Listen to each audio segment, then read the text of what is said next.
Welcome to your happy, healthy, fulfilled life. Today, me, Alexandra, I'm alone in this video. My partner Dietrich Busaka from the eVion Institute wanted to come, but in Germany sometimes the trains don't go. They just don't leave. They don't pass by. So he had to take the next train and he won't be in time. So I want to excuse that. Our topic today is freedom, number 2, and you're watching eVion Live. So thank you for being here. Last time we talked about freedom, about 5 aspects of freedom: bodily freedom, emotional freedom, mental freedom, spiritual freedom, and social freedom. And when you look at your life or at people's life, you can see a reduction of freedom during the lifespan, at least a reduction of inner freedom, maybe not of outer freedom. But when you look at a little baby, it's very free to express every body movement authentically. It can fart, it can laugh, it can scream and yell and cry. And people say, oh, that's a baby, and they don't judge that too much. So it's free to express whatever the body wants to express. Of course, it's not free to move to another city or to go on a plane or to read a book or whatever, but it has a really high level of bodily freedom. And this gets reduced, at least in Germany, once you go to kindergarten or you go to school. Then you have to sit on a chair, you have to look into one direction most of the time. That's where the teacher is. You're not supposed to look to the left or to the right, even not with your eyes. They should be banned to the teacher. It's a sort of like a tunnel view, and this triggers the sympathetic nervous system, the anger and fear system. And those children, they can't express that. They can't hit their teacher, nor can they run away. So they start sort of like doing this to have a little bit of movement, and then they get punished for that. So bodily freedom, at least in German schools, is not very much. Sometimes during the breaks they can run a little, but they shouldn't do it too much. It's not appropriate to run and to play and to express yourself, to cry or laugh or whatever on the schoolyard. So the bodily freedom gets restricted even more once you are a grown-up. You're supposed not to jump anymore when you get your cookies or your ice cream or whatever. You are not allowed to scream or yell or cry in public. So you sort of get more and more controlled. And the older you get, if you see people in this, what I call golden age, you see them sort of bowing down to their wheelchair and have very, very, very little bodily freedom. And I think it's not natural to be like that. It's not a necessary or natural development, but that's how our society works. There are some societies where it's okay to jump and dance to the neighbor when you're 80 or 90 or something like that.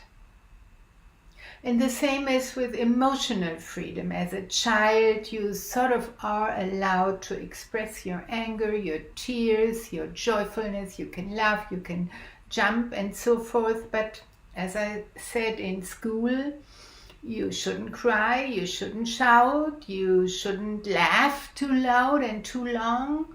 So emotional freedom gets restricted on the way as well. And in working spaces and working places, you shouldn't run and jump and cry and shout and laugh too much as well.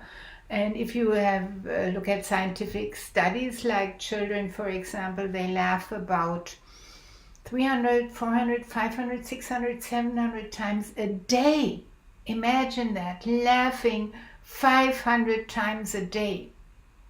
If you're up 10 hours, so this is 50 times per hour. So that's almost every minute you laugh. Isn't that great? We did that as a child. But when you look at the 60, 70, 80-year-old, they laugh maybe 2 times a week or something like that.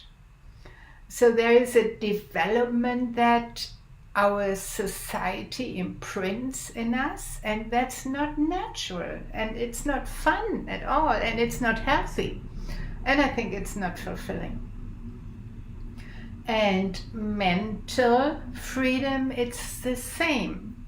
Children have a lot of fantasy. Their mental freedom is very, very broad. They can imagine a pink horse and Luke Skywalker with a purple suit on or something like that. They imagine flying through the stars or digging a hole in the middle of the earth. They can imagine myself with pink hair or whatever. So they really live in this kingdom of freedom, which we call fantasy. And this also gets restricted once you go to school. Even in the subject, we have a class which is called German, where you learn how to write or to write stories. And not in all classes it's allowed to write stories that are too fantastic. They should be sort of rational or so forth. At least that's what my youngest son said. He said he always had to make a story on how the wallpaper is, or how this chair looks, or how this cassette recorder or computer works, but not really fantasy. So if you have an English class, it might be the same. And once you have your job, unless you're an artist or something, fantasy is also restricted. Sometimes even in families. In Germany we say, oh, somebody who has too much fantasy, he or she is crazy or stupid, or that doesn't work, or unrealistic, or whatever. There are a lot of German proverbs that you shouldn't be too fantastic. It's sort of weird, you shouldn't do that. You don't fit in this society. Although we know that for research, for inventions or so, we really do need fantasy, and a lot of inventions were made in what we call trance, or even in sleep or in dreams. So we do know that really high productivity has to do with fantasy, but we don't really teach that in our school system or in our working system. Spiritually, it's the same. Like little children, they might believe in God, but they might also believe in fairies or in kings or queens or demons or whatever. And once they get older, their belief is reduced to a certain religion.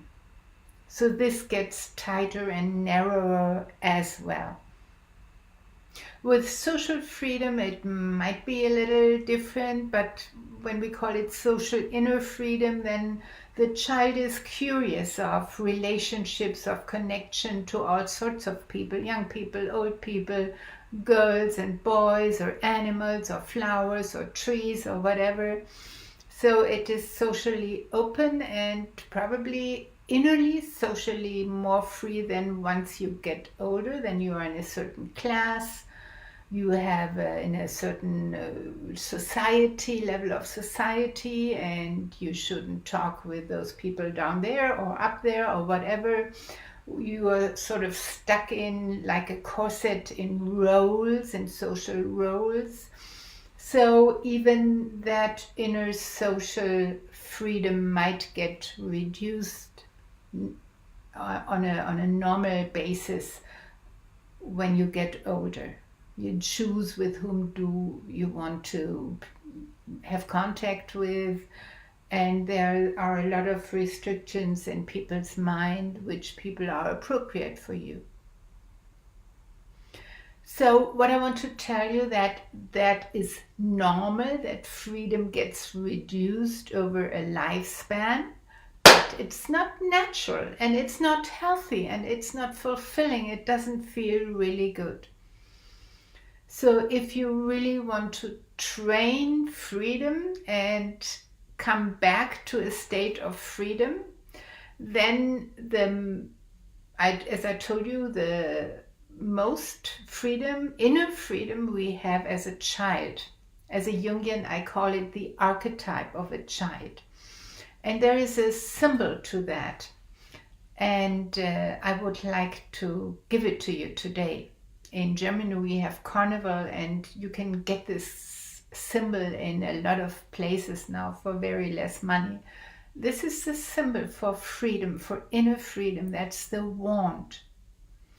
That's the wand that helps you to get out of this so-called material reality of a sofa and a tapestry and a computer, and to get out of this in the kingdom of freedom, which is your fantasy or imagination. And we know that everything is in this world is made out of imagination. Yes, we want to get rid of this, but this sofa was once an imagination of an artist, or the pillow or the tapestry or even the wand. It might have been just only 20 years ago that this was a fantasy, and now it's here, it's alive, it's material. So if we want to change reality, we can come back to this kingdom of freedom which we call fantasy. Everything, my jacket, everything, the computer was made out of imagination which got materialized. So we really need imagination, and we are very honored that we as human beings do have that. I don't know if animals have that in this way as we have it. So we are very honored, and it's a thriving force throughout evolution. I think evolution itself was creative and it was free, but it didn't materialize on the outside so many. Evolution materialized on the inside, that we have creative programs in our DNA, and we combine them when we choose from to upgrade from a one-cell organism to a multi-cell organism. So there are inner, very creative programs with an sort of inner imagination probably, but this materialization into the world of our fantasy, I think that's typically human, and this is our chance to get out of this world and to create a new world. So we have to come back to the archetype of a child and fantasize like a little child, 3 or 4 years, like a child before it goes to school. And as I told you, we can combine the horse with wings, and you know what symbol we then have. Or we can combine a bird and a snake, and we have a dragon. So this is how imagination worked over the last 100, 200 thousands of centuries. So if you want to really be free, this is the place where you're really free, and from which you can materialize reality. You have to cut off the umbilical cord with this material world and start to fantasize as a little child. And to help you, I have a daily newsletter. It's called Heartlight. And there is a little imagination just to blow up your consciousness, to widen it, to widen your heart, and to get really crazy with this imagination. And this is also the chance to heal. You know, sickness is a materialization of something that doesn't feel good, that is sort of self-damaging. And you can't heal within this system because this system made you sick. So if you want to create another system of thinking, of being, of living, of feeling, then use your imagination and imagine yourself free and healthy and fulfilled. Cut off the umbilical cord with this material past or your inner past and really start a new reset. So freedom means to sort of start living in a parallel world. I know in psychology that's a pathological process and there are even diagnoses to that. But now we know we have to do it to get out of this reality, to create a new one which is more fun, maybe which is freer out from the outside, which is healthier.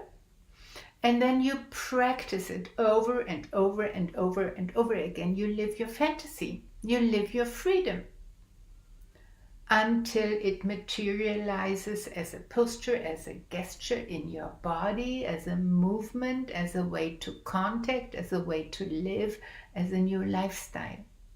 And this might take a while because we are very restricted in this material world and we don't really believe in this fantasy world.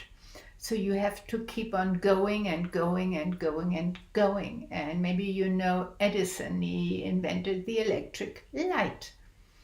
And he was called crazy by all his companions. They had other systems of light, but no electric light at that time. And they said, it's not possible, you're crazy, you're stupid, just stop it, it doesn't work. And he himself said he tried thousands and thousands and thousands of times, again and again and again and again, until he invented the electric light. So it might take a while to get from a fantasy to this pillow or to this tapestry. But it works, you can see it, it works. So you can do it yourself. Use this kingdom of freedom and create a free, healing, fulfilling reality. Materializing it by staying on this track, no matter what questions, what judgment comes from the outside. You have your own inner truth and you have your own creative kingdom of freedom. So if you want to be really, really free, then fantasize whatever you love. Open your heart and